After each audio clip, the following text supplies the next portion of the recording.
ACC tip-off is presented by Ella, the bank that's your ally. What a time it has been here at the Welcome back to the 2025 ACC tip-off presented by Ally. In our final few minutes here today, talking women's basketball, because coming up at the top of the hour, starting at noon. So on the top of the hour, we'll have a commissioner, Jim Phillips, at 12:30 p.m. at noon. It's just in a little while. And we'll be wrapping up this portion of the women's basketball tip-off Day 2, presented by LI. Just like we had it yesterday and today. And now we're here to wrap this things up, see what's our thoughts between today and yesterday, of course. And hey, yesterday and then Debbie, I feel like these teams today really brought the energy in a lot of different ways. It's been a fun day and a half. There is a lot of skill and talent in this league. I'm calling it point guard U. I think every team has. So ACC women's basketball season starts November 3rd in a month, so don't forget that. And I think yeah, keep your eyes on social media and more, like Facebook, Instagram, or whatever. All three of those teams in the preseason top 25, along with Louisville and along with Notre Dame. There's plenty of room though for teams like Virginia, who I think is a sleeper. Well, and on a light note, I think we learned that Lulu Twidell is a much better dancer than the Australian Olympic break dancer was. For sure, that was confirmed. I think that was a question we were all looking for. But I agree, there's so much talent in this league. And the thing that stood out to me, Woody Hayes always talked about you win with people.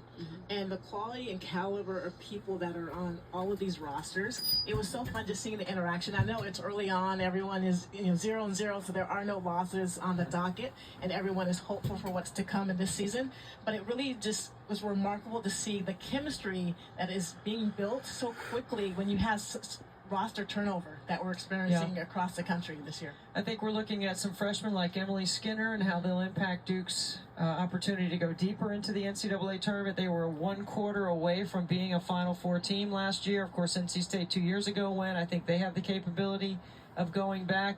I think Ayanna Moore, a transfer that is going to play alongside Hannah Hidalgo at Notre Dame, is going to be a really fun backcourt to watch. We saw Laura Ziegler, who I think is an impactful transfer for Jeff Walls, and I think Camille Pierre at NC State could be the difference maker for them. Yeah, definitely. Those teams, and then you look at the teams that are on the come up. So Virginia, Mo, like just to be able to play with somebody who's able to share the ball, spread the floor, and they were able to get some nice newcomers as well. And then we talk about Stanford.